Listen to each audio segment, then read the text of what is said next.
ما الذي لم يفعله هؤلاء المجرمون؟ كل شيء فعلوه، قتلوا، اغتالوا، غدروا، سرقوا، نهبوا، خانوا. قال تعالى: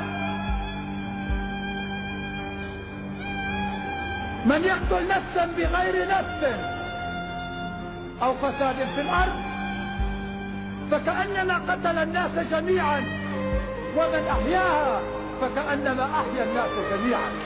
أيها الإخوة المواطنون، أيها الإخوة والأبناء، إذا كان من قتل نفسا فكأنما قتل الناس جميعا، فكيف بمن قتل المئات من النفوس؟ وكيف بمن حاول أن يقتل حيا بكامله، مدينة بكاملها، ووطنا بكامله؟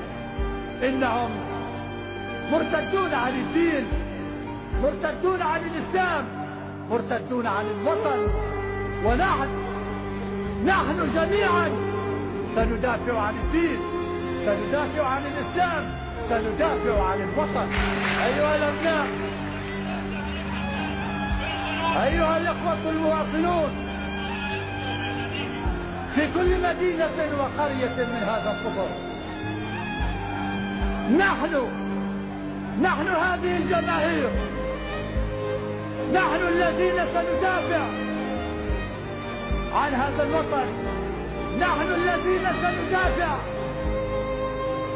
عن الإسلام كما جاء، نحن الذين سندافع عن إسلام محمد صلى الله عليه وسلم. أيها الأبناء، نحن الذين سندافع عن الإسلام، سندافع عنه كما جاء. إسلام الصحابة، إسلام عمر وعلي، إسلام العدل، إسلام المساواة، إسلام المحبة، إسلام الوطنية، إسلام التقدم، إسلام الثورة، إسلام النظام ضد الرجعية وضد الإخضاع. أيها الأبناء، لن نسمح لهم على الإطلاق بتدمير إسلامنا، لن نسمح لهم إطلاقا بتشبيه قيمنا، لن نسمح لهم أبدا بتشبيه تراثنا. الإسلام هو إسلام النضال العديد ضد كل أشكال الإمبرياليات. الإسلام هو كفاح لا يعرف التردد ضد الرجعية، ضد الاستعمار. هو وقوف ثابت ومستقر، ونضال دائم وعنيد إلى جانب كل المظلومين وكل الكادحين في أمتنا وفي كل مكان على وجه هذه الأرض.